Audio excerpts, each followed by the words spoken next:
Dans ce nouvel épisode sur les Ig Nobel, partons découvrir une remise de prix qui a pour devise de ne pas se prendre au sérieux. Faites place au nouveau Nobel à l'envers qui récompense les recherches et découvertes improbables. C'est bien connu, une biscotte beurrée tombe toujours du mauvais côté.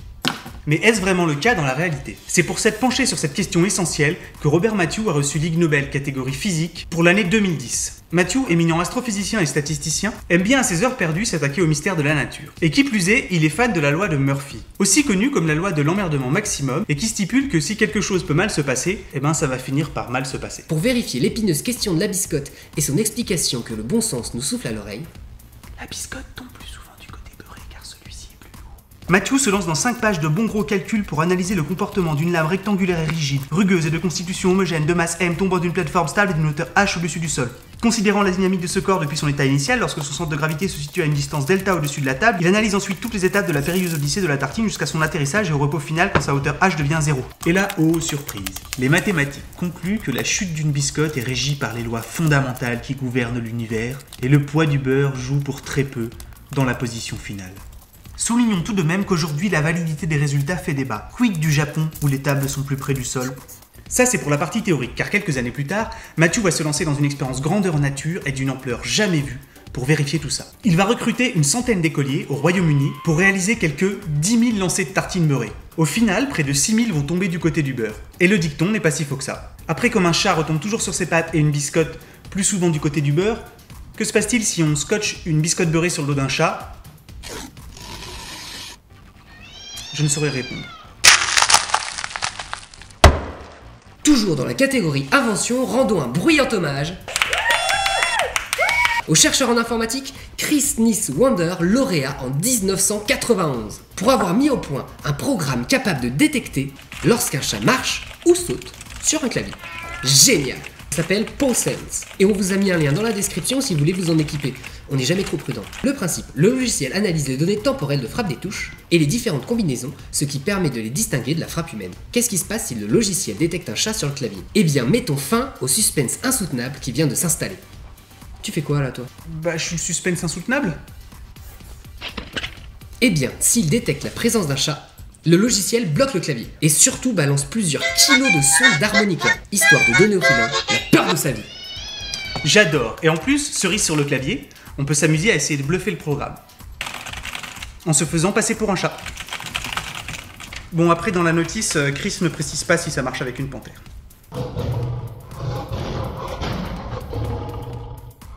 Restons encore un peu avec nos amis les félins, avec l'Ig Nobel de biologie remis au courageux Robert Lopez, docteur vétérinaire à New York qui en 1968 donna de son temps et aussi de sa personne pour faire avancer nos connaissances sur la transmission d'Autonectes sinotis, un parasite responsable de la gale des oreilles chez les chats. Ce médecin, qui doit être le premier à avoir constaté la possible contamination des humains par ce parasite, s'est trouvé bien embêté pour traiter les premiers cas, car aucune étude n'avait été menée sur le sujet. Il décida donc de s'introduire dans l'oreille un des parasites récupérés sur un chat infesté.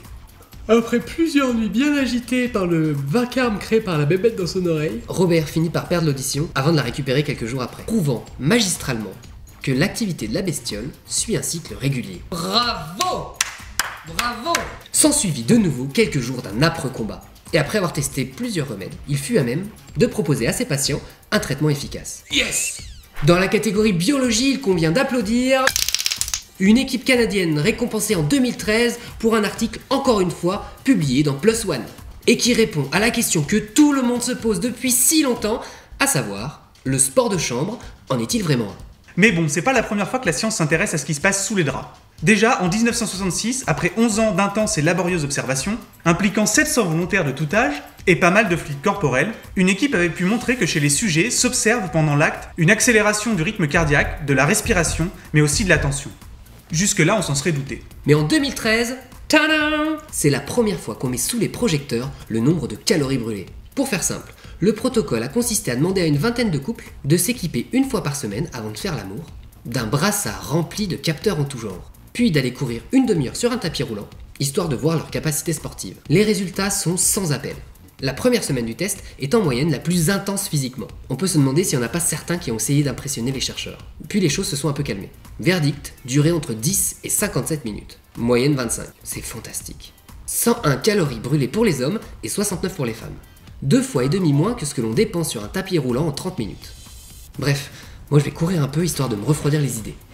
Dans la catégorie psychologie et intelligence, la palme 95 revient à Shigeru Watanabe, professeur de psychologie au Japon, qui a prouvé que les pigeons pouvaient aisément être dressés pour faire la distinction entre un Monet et un Picasso. Et ce, même la tête en bas. Quelques années après cette fabuleuse découverte sur les pigeons, Shigeru récidiva cette fois avec des moineaux à qui il a appris à faire la distinction entre différents compositeurs de musique classique. Ça fait sourire, mais la prouesse est énorme. Et ça nous a appris beaucoup sur le cerveau des oiseaux.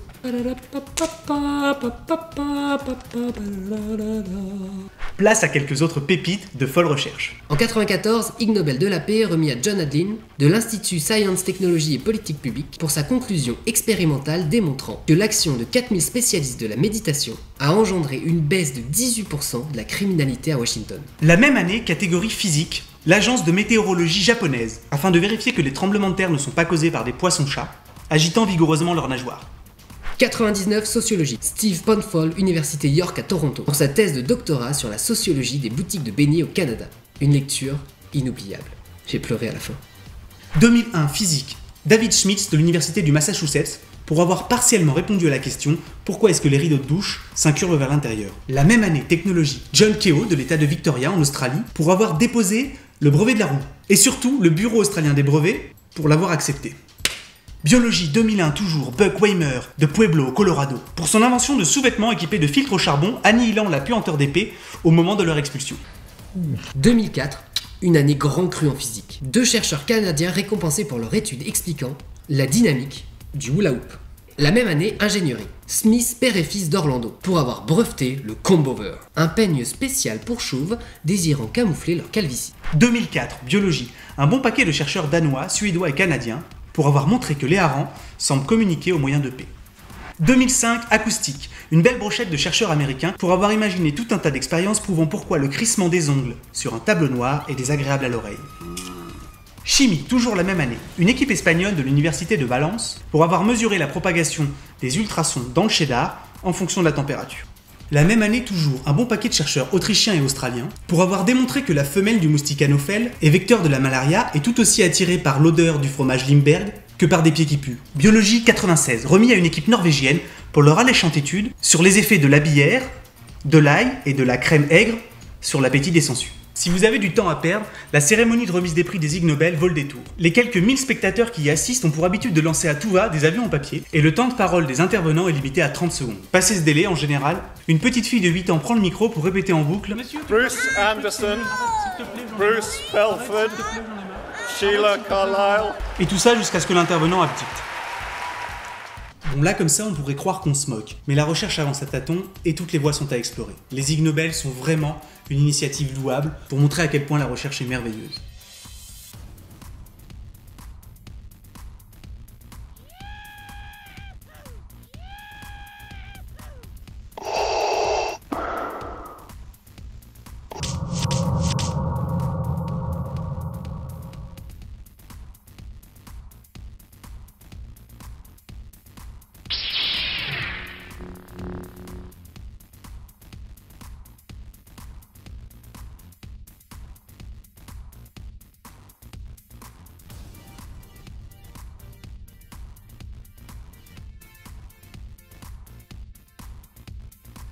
Petite pensée d'Einstein qui disait « Je connais 2 choses infinies, l'univers et la bêtise humaine, bien que pour le premier, je ne sois pas certain. » Dans la catégorie psychologie et négligence. Intelligence. Dans la catégorie psychologie et négligence,